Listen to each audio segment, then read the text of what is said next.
दोस्तों, आज हम चर्चा करेंगे कि इंसुलिन रेजिस्टेंस क्या है और इसके जानने के लिए कौन कौन से टेस्ट होते हैं। तो जब शरीर में इंसुलिन बनता है लेकिन कोशिकाएं उस पर सही तरह से प्रतिक्रिया नहीं करती, तो इसे इंसुलिन रेजिस्टेंस कहते हैं।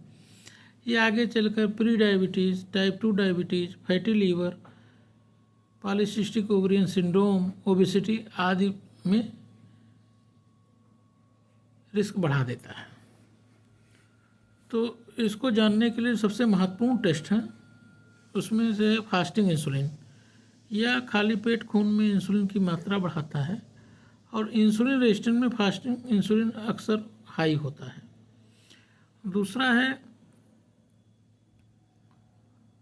खाली पेट में ग्लूकोज की मात्रा कितनी होती है, फास्टिंग शुगर।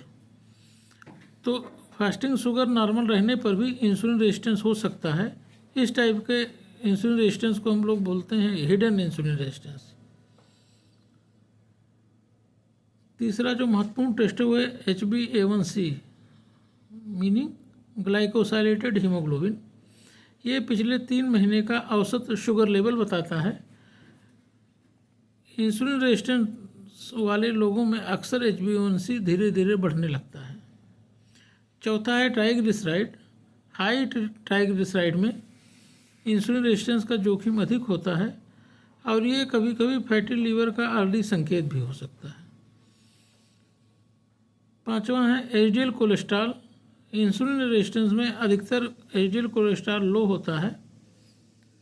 छठवां जो महत्वपूर्ण टेस्ट है कि ट्राइग्लिसराइड और एचडीएल के बीच का औसत या ratio, HDL by triglyceride by HDL ratio, यह रेशियो इंसुलिन रेजिस्टेंस का एक महत्वपूर्ण मार्कर है। अगर triglyceride oblique HDL ratio more than 3 है तो इंसुलिन रेजिस्टेंस की संभावना ज़्यादा है। ये रेशियो नॉर्मल कंडीशन में 2 या 2 से कम होना चाहिए। सातवां आजकल बहुत ज़्यादा सोशल मीडिया में चला है होमा असेसमेंट, मतलब homeostatic model assessment of insulin resistance.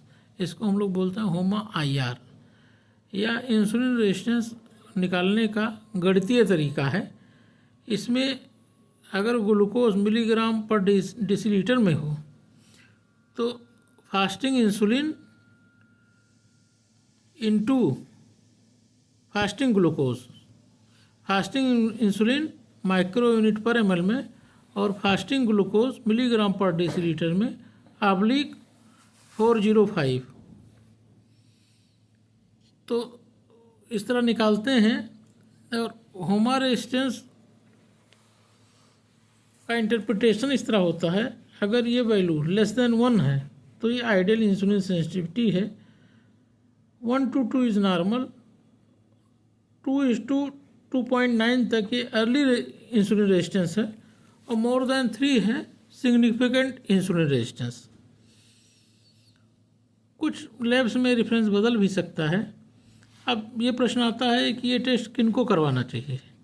अगर किसी को भारी पेट है, मोटापा है, मतलब सेंट्रल ओबेसिटी है, या किसी को जल्दी थकान लगती है, भूख ज़्यादा लगती है, अगर किसी की फैमिली में डायबिटीज़ है, कुछ ऐसी महिलाएं होती हैं जिनमें PCOD होता है, या किसी को फैटी लीवर है, या किसी को गर्दन के पीछे काले काले धब्बे हैं जिसको कहते हैं एक्यांथोसिस नाइग्रिकन्स, ये हैं, या किसी का हाई ट्राइग्लिसराइड है, तो ऐसे व्यक्तियों को, ऐसे पुरुषों महिलाओं को ये जांच करवानी चाहिए।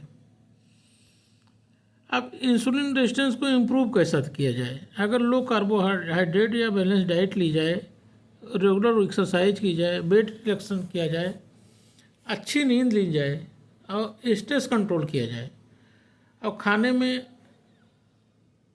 शुगर को अवॉइड किया जाए, मीठी चीज़ों को अवॉइड किया जाए, तो इंसुलिन रेजिस्टेंस को इम्प्रूव किया जा सकता है। धन्यवाद।